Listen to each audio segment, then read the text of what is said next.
This week, the market just couldn't seem to make up its mind. I mean, it was being pulled in totally opposite directions. And honestly, there's no better way to see this conflict in action than by looking at the crazy clashing views on where Bitcoin is headed. All right, let's just jump right in. At the very heart of all this confusion, you've got two major analysts. They're looking at the exact same asset and coming up with predictions that are, well, miles apart. And here we go, check this out. In one corner, you've got CryptoQuant. They're saying a new bear market is already here and we could see the price fall to $70,000, maybe even as low as $56,000. But then, in the other corner, you have a heavyweight like Citigroup saying, nope, they're calling for a massive rally, all the way up to $143,000 in the next year. You just can't get more opposite than that. So why is CryptoQuant so pessimistic? Well, it really boils down to one word: demand. They're basically arguing that the huge wave of buying that's been propping the price up since 2023, it's just fizzled out. The engine has run out of gas, so to speak. Citigroup, on the other hand, is looking at a completely different part of the map. They're focused on what's coming next, specifically potential new laws for digital assets in the US and another big rush of money into Bitcoin ETFs. They're placing their bets on regulatory clarity and institutional money to drive this thing higher. Okay. And this is where it gets really interesting. That whole new legislation thing that Citigroup is banking on, yeah, that just hit a major plot twist. A really, really important player is about to walk away from it all. We're talking about Senator Cynthia Lummis.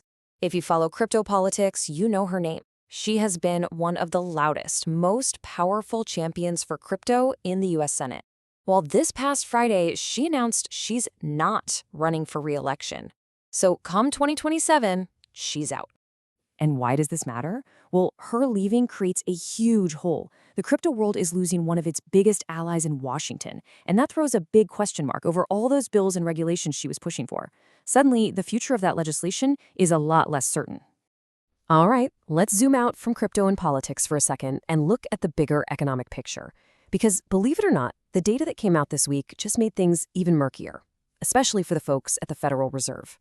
First off, businesses are getting nervous. We saw the Philadelphia Fed Index, which is basically a report card for manufacturing, take a nosedive deep into negative territory. In plain English, that means factories are slowing down and not getting as many orders, classic signs that the economy is hitting the brakes. And it's not just the big companies. You and me, the regular consumers, are feeling it too. The Michigan Consumer Sentiment Index, which tracks how optimistic people are feeling about their finances, also dropped. So it seems like everyday people are starting to get a bit more worried. So let's piece this puzzle together. You've got inflation, maybe, just maybe, starting to cool down. But at the exact same time, both businesses and shoppers are getting worried. Now, this combination is super important. It's the kind of mix that could give the Fed the green light they need to start cutting interest rates next year. Okay, so just to recap, we've got wild crypto predictions, a big political shakeup, and confusing economic signals. So, how on earth did the markets respond to all this chaos? Let's take a look at the weekly scoreboard. And wow, this chart just screams divided market. Let's break it down. The Nasdaq was on a roll thanks to all the AI hype. The S&P 500 kind of just sat there, ending up flat. The little guys, the small cap stocks, couldn't keep up. Then you look at commodities, and it's just bizarre. Gold soared to a record high, while oil prices completely tanked. And Bitcoin in the middle of all this? It slipped a bit, marking its third losing week in a row. But here's the real head-scratcher. With all this conflicting news, you'd expect fear to be high, right? Wrong. The market's fear gauge, the VIX index, actually dropped to its lowest level since Juneteenth. It's like traders are seeing all this chaos and just shrugging their shoulders, not bothering to buy insurance against a drop. And you can see this split perfectly in the crypto ETF world. I mean, look at this. BlackRock's giant Bitcoin ETF had a massive $173 million pulled out. At the same time, Fidelity's fund actually saw a tiny bit of money come in. And then Ethereum ETFs saw money leave too. The cash is just sloshing around with no clear direction. And that really leaves us with the billion-dollar question, doesn't it?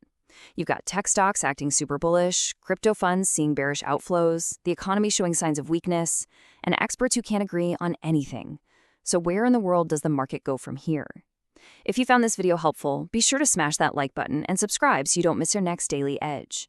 More news in our Telegram channel in the first comment link. See you next time.